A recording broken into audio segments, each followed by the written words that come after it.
And this is a very simple framework, but it's very ingenious because it explains why you must sort of transcend from the hierarchical way to the new agile way of working.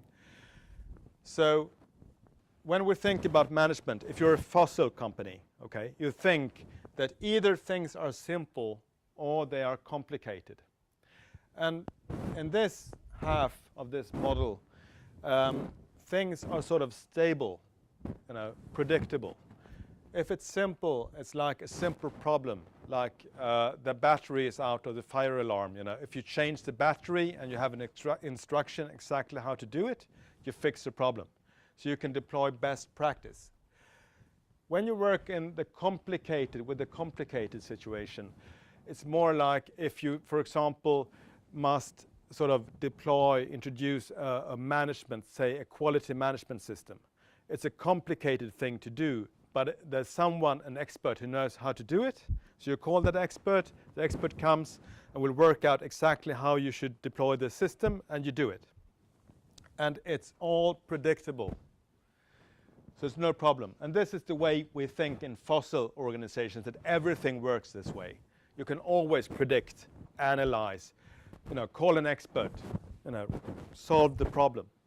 But increasingly, we are now have moved into this part of the canvas, which is the one that you, I think, mostly think about when you work, the methods that you use at Hyper Island. It's tailored for this part of the canvas, the complex, where it's impossible to predict because there's a lot of unknowns, things you don't know, that you have to sort of react to when it happens or when you understand it. So typically in organizations, in human systems, we have a lot of unknowns that we have to respond to. So we can only sort of have some principles about how to do things. And we cannot exactly predict the outcome. We have to sort of, solve it as we go, okay? And we might even be into the chaotic situation where it's totally chaos, we don't know anything. We just have to sort of respond to things that's happening. So that's why you have to work so much today with collaboration, with trying to have the same kind of mindset, work along the same principles. So we together as a group, we understand each other, okay? So we can really collaborate to solve a problem without having all these tensions and conflicts. Because what's happening now in the hierarchies is that they encounter this a lot and they can't really cope with it. They are not made for coping with this kind of problems, but yet they have to. That's why there's so much sort of problems for them to cooperate and conflicts and stuff like that.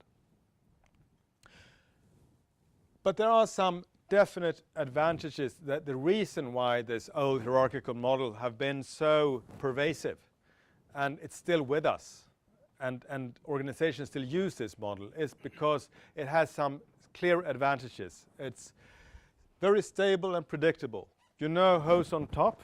You know exactly, the hierarchy. It's very clear what to do. The instructions are clear, okay? High degree of control. Everything is controlled up here from the top. So it's like in political organizations, for example, you find this because the government is in control. They should control everything. That's how it works when you work with government.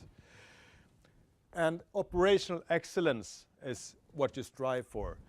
That you always tweak and you sort of improve a little bit every day to achieve operational excellence. So, you become a little bit better every time, every day here at the bottom when you do things.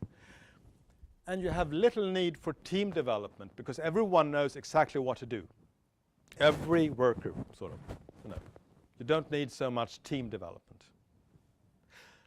Well, in this, that I could call the collaborative agile model, which we now sort of transcend into, it's more flexible and adaptable. So that's a good thing when things are moving really fast.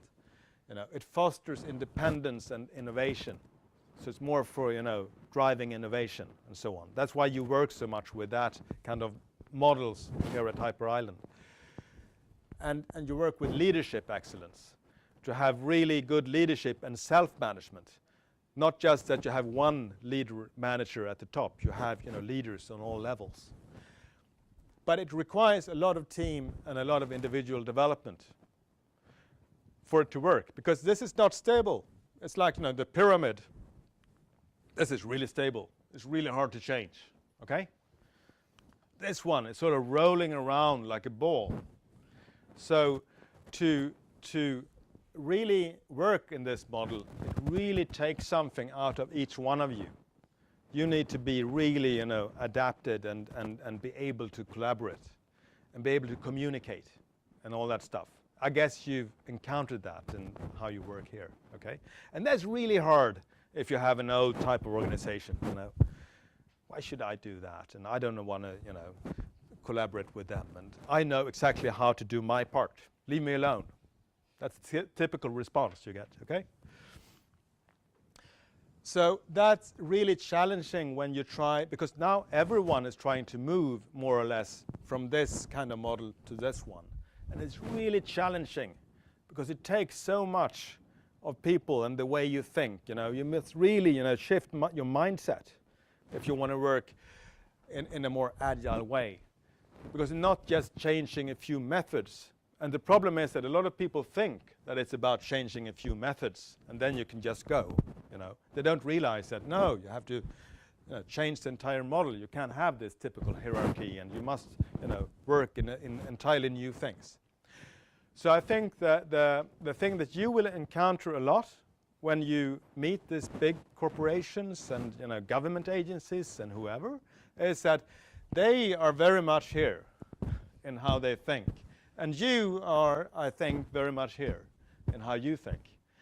And it's like it's really hard to communicate. So you must understand the way they work, this kind of fossil companies. And also see what kind of shift in core beliefs that these two systems require, the kind of core beliefs they have today. Because here you have some core beliefs that are people must be managed. Okay? Standardized processes that drives efficiencies. So everything should be standardized according to exact processes. That's the idea here. Decisions should be taken at the top as a default. The default is that everything is decided from the top unless I say it's okay for you to decide something. While in this model, it's more like people can lead themselves. It's more like give people freedom and they will be engaged in their work, because it's a lot about employee engagement. That's really important here. And decisions should be taken by the customer-facing staff. You want decisions to be taken as far out as possible, near the customer. That's the way to work. Okay, so that's the thing we are now shifting into. But when you work with these old fossil organizations, you will encounter this mindset, an entirely different mindset, very inward sort of focused. Okay.